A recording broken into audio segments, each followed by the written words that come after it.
Hello, I'm Jeff Paur, senior writer with RealTime Fantasy Sports, and welcome to the RealTime Fantasy Sports Show. It is time for 5 of my favorite waiver wire pickups for Week 10 of the fantasy football season. Yes, we are already in Week 10, over halfway done with the fantasy football season. Not a ton of great options on the waiver wire this week, but some guys I think that could help, especially at tight end and some receiver options as well.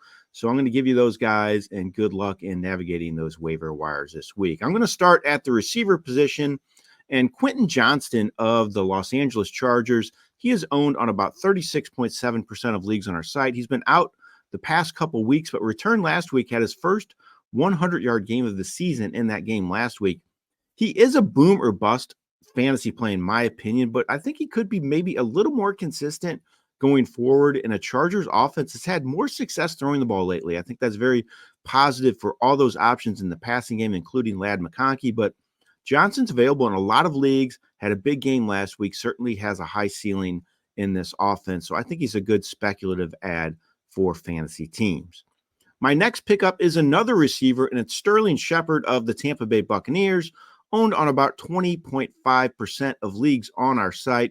He's starting to get a big workload in the offense because Mike Evans, Chris Godwin are out, two of the top receivers for the Bucs. So Shepard's kind of the last man standing. And I think I trust him the most out of the Bucs options in the passing game outside of Cade Otton. But at the receiver spot, Shepard's definitely the guy I'm using. He had his first double-digit fantasy point game of the season last week, 4 catches for 48 yards and 2 carries for 21 yards. So they found ways to get him involved. And most notably for me, I thought he looked healthy. First time in a while. He's been banged up the last couple of years, but he looked healthy, made some great catches in that game. And that was a tough matchup against a good Kansas City secondary. So I think Shepard could have some big games going forward, kind of the last man standing at receiver. And I like him as a pickup for those teams looking for some receiver help, especially on their bench.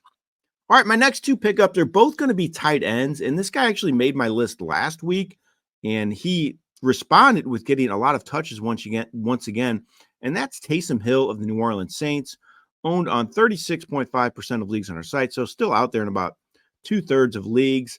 Like I mentioned, he's starting to get more involved. He has 15 total touches his last 2 games, scored a touchdown last week, season best 16 fantasy points in that game. Again, he's a bit of a boom or bust play, maybe a little touchdown dependent, but I'm encouraged by his work in the passing game. That's going to help his floor a little bit. And the Saints are a mess offensively, so they're looking for ways to get playmakers involved. Hill is definitely a playmaker, so I like him as a spot play at tight end going forward. My next pickup is another tight end, as I mentioned. That's Mike Gesicki with the Cincinnati Bengals. He is owned on just 22.5% of leagues on our site. I was kind of surprised by that. But he's playing his best football of the season right now, has 12 receptions for 173 yards and 2 touchdowns on 14 targets his last 2 games. He had a 100-yard showing last week. I still don't consider him a sure weekly thing, especially when T. Higgins gets healthy, but Gesicki is definitely getting involved, and the rookie tight end went down with an ACL injury again last week, so that kind of helps Gesicki get on the field even more for the Cincinnati Bengals. So I like him as a spot play, much like Taysom Hill going forward. Definitely has a high ceiling and a very good Bengals offense that's starting to throw the ball a lot better at this point of the season. My last pickup for this week is a quarterback, and it's Daniel Jones of the New York Giants. I know Jones will drive you crazy. He's up and down, but it's hard to ignore the fact he has 20-plus fantasy points, 4 games, had his best game of the season last week, scored 3 total touchdowns in that game. He has some favorable matchups coming up as well, including games against the Panthers and Bucs, 2 teams that have really struggled against the pass. So Jones is out there. He definitely has a high ceiling. They're getting healthy at receiver as well, which I think is a positive for Jones. I know he's going to drive New York Giants fans a little crazy, but for fantasy owners, I think his ceiling is pretty good at this point because he can run the ball as well as throw it to some pretty good options in that Giants passing game. All right, those are 5 of my favorite waiver wire pickups for week 10 of the fantasy football season. Good luck to all of you this week. Crucial week of games for a lot of teams as you're trying to make that late season push for the playoffs, and good luck navigating those waiver wires. This has been Jeff Paur for RealTime Fantasy Sports.